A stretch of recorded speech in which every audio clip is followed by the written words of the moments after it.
Hello everyone, and welcome to another exciting episode of Building Subtxt. Today I want to explain how these four through lines work when it comes to going through and illustrating your story. How they work, how you can have multiple through lines, what all that means, and some of the new additions that I've made recently into Subtext. So I just have a completely random story idea here, the Misadventures of the Scurvy Crew. It's a notorious pirate ship, the Scurvy Maiden. They're going across the seven seas. They're a dysfunctional group of pirates, and then their captain is Captain Blacktooth. He's utterly disorganized, and he just makes everything worse. So it's just a fun little romp through the seven seas. And when I asked for the narrative agents to go through and break this out into the four through lines, it gave me four through lines. Now, this is the second time I recorded this video. So I already have extra through lines in here. I'll still show you what that means, but they came out really well. So I don't want to have to get rid of them and then have to go back in and change them. But in the original version, it just had this quest for Skull Island's treasure as the objective story through line, which is just your basic looking for treasure, danger, betrayal, and unexpected alliances. So this would be the plot. And then it broke out this new main character, Polly Parrot Eye Perkins, who you can think of her as a young and idealistic pirate who joined the crew seeking adventure and a sense of belonging. She's constantly trying to bring order to all the chaos. So she's young, naive, has a certain way of doing things, wants everything to just work because pirate life is too crazy. And that's why they're so dysfunctional. I think the story is going to be about her discovering that life can actually be fun. So that was the main character I came up with. And then the obstacle character was Captain Blacktooth. He's all about freedom and adventure, and his impulsive leadership style contrasts sharply with Polly's desire for structure and efficiency. So Blacktooth is not the antagonist. They did a really good job of doing this. The antagonist will probably be either somebody who wants the treasure, somebody from the Royal Navy, some other preventative force. He's just there to challenge her personally to pull her out of her shell. So let's skip this one. And then the relationship story through line that it had originally done was an evolving relationship between the two of them as they both challenge and learn from each other. This is okay. AI currently wants to make every relationship about people learning from each other, which is nice and sweet, but it doesn't necessarily have to be that way. Point in fact, the relationship story through line is supposed to be about the growth of the relationship, not about what the two of them get out of it. I might even just pull this out and then just say they start off as boss employee and then eventually grow into a strong and respectful mentorship.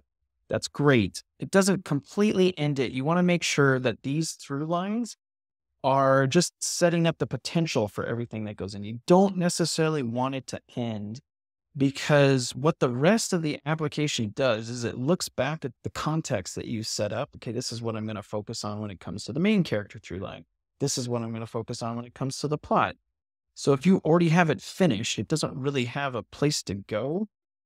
And you should know that everything that you write in here is strictly storytelling. It has no specific attachment to any story form yet.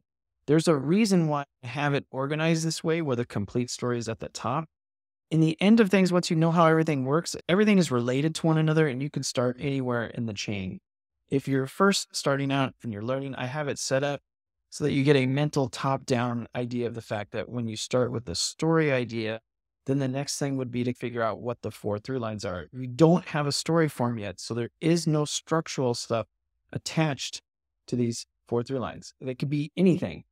And the idea is that you have this really chaotic idea, and then as you go down through the imagining, you're going to get to a place where you're able to form a story form, which is a comprehensive understanding of all thematic aspects that brings some sort of meaning to the story. So that's way down in the chain. Right now, you can just go through and just think of this as, broadly speaking, just the storytelling, everything that you want to have in here. So you also have a lot of freedom in there. Originally, there was just the four through lines, and that would have been fine if it was just Polly and Captain Blacktooth.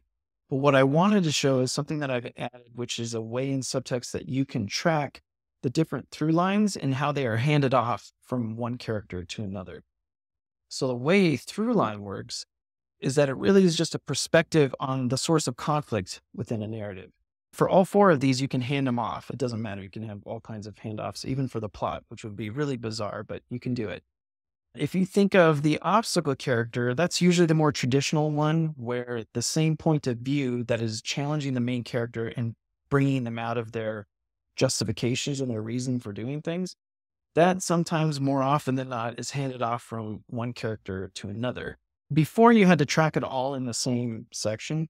So what I did is set it up so that you can add different contexts here.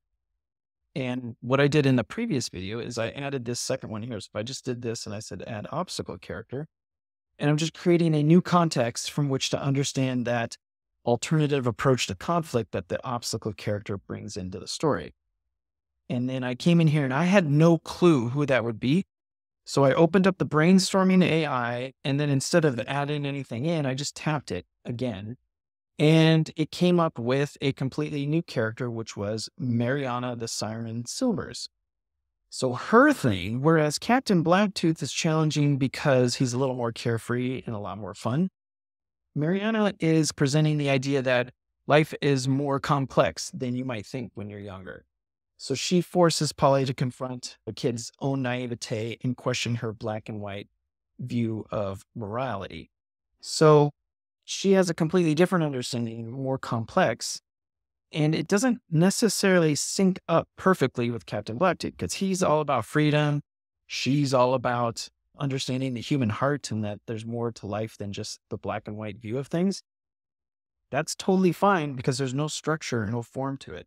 When we get to the story form, if we were to look at these two and then pull them into the actual story form, you can see that their shared issue is going to be preconception. Whereas Captain Blacktooth has this issue of preconception. So I can look at that in terms of the fact that pirates always have fun and that they're just completely dastardly people that are always causing problems. But really, the reason why they're like that is not because they're bad people, but because they know that life is short and they like to have fun with it. So it's challenging that preconception that life is serious that Polly might have. And then that will get handed off to, this one's probably a little bit easier to see, the preconception that life is black and white. You know, that, hey, there's a lot more to it and you should really be open to a different way of seeing things if you want to survive in this world. So that's the difference between everything that's up here is strictly storytelling. Strictly idea. And by storytelling, I mean something that's above the surface that has nothing to do with the actual thematic constructs of the narrative. And you can add as many different obstacle characters as you want. So for instance, if I wanted this to be another, like a third obstacle character, it should invent a completely new character. And I didn't put any ideas. So hopefully it's somebody that will work with the story. If not, I can generate it again, try something else. Dorian Wraith Windham, with his enigmatic past and unclear motives, challenges Polly by constantly questioning her decisions and highlighting the flaws in her logic. That's awesome. So I'm just going to add that. So it added Wraith. Now I have 3 obstacle characters, totally legit. If I come up here, this is an example that I used before, which was the Lego Batman movie. You got 4 obstacle characters. Essentially an obstacle character per act that is just handing off the same perspective or the same challenge to the main character, just a different voice. And it's no different than Christmas Carol, which is the classic handoff story, where you have Ebenezer and then you have the 4 ghosts. Again, an obstacle character each act. They're all basically saying the same thing, just slightly skewed. But hey, maybe you should rethink your life and be a little bit nicer to people. So now I've got 3 obstacle characters, which is super cool. And then in the previous recording, I did a relationship. I added a relationship between Mariana and Polly that I wanted to track too, just to get a different version of what the heart of the story might be like. And maybe this one actually seems even cooler to me. But all I did is when I opened this up, I just wrote in a relationship between Polly and Mariana, just so the AI knows who I'm talking about, and just some sort of pseudo mother-daughter relationship. And so just went through and spelled out the whole thing. Originally, it had a complete understanding of what that was, and I pulled out that last sentence. But you can see the relationship between Polly and Mariana evolves dramatically from suspicion to a profound, albeit unconventional, maternal bond. Super cool. So maybe I just want these 2 relationships, and I'm not going to do any sort of relationship story through line with Wraith. Then up here, this is a complete understanding of the narrative, so that if it had all the through lines blended together into a complete understanding, I'm going to actually redo it with my new Wraith character, and it should give us a really great understanding of this really complex pirate story. And here it is. So I'll just replace this and see what it came up with. And remember, we just started with this basic story idea here, which was, hey, it's just a dysfunctional group of pirates and their captain's a little bit out of control. Now, aboard the Scurvy Maiden, a motley crew of pirates led by the carefree Captain Blacktooth embarks on a perilous quest to uncover the legendary treasure of Skull Island, navigating through the treacherous Bermuda Triangle, outwitting rival pirates, and evading the ever-persistent Royal Navy. Among them is Polly Parrot Eye Perkins, a young idealist pirate whose dreams of adventure and belonging are constantly tested by the chaotic life at sea and her crewmates' eccentricities.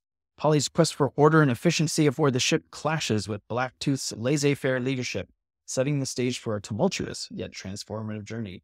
As they sail closer to the goal, Polly finds herself entangled in a web of rivalry, betrayal, and unexpected alliances, particularly with the enigmatic Mariana Silvers and the mysterious Dorian Wraith Windham, who challenge her perceptions of morality, loyalty, and the essence of pirate life.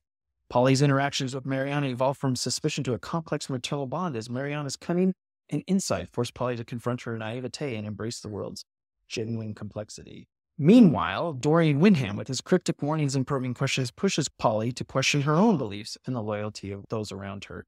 Amidst those challenges, Polly's relationship with Captain Blacktooth grows from a simple boss-employee dynamic to a deep, respectful mentorship, illustrating her growth from a rigid idealist to a seasoned pirate who sees the world in shades of gray rather than black and white. Together, they face the dangers of their quest, learning that the true treasure lies not in the gold awaiting them at Skull Island, but in the bonds they forge. It's the friends they made along the way. Learn about freedom, adventure, and the true meaning of belonging on the high seas. But there you go. That's a great way. And even if you didn't go any further in subtext and you just took this basic story idea and then created this complete story, like, you have a much better narrative, much more complex, much more nuanced. You've taken care of all the different perspectives. It feels like a complete story. I want to see how this all turns out. And that's all because of just setting up these 4 distinct yet important perspectives on the source of conflict in your story. So that's it for this edition of Building Subtext. If you have any questions about the 4 through lines and how they work throughout the rest of Subtext, please let me know down below. Otherwise, I will see you next time.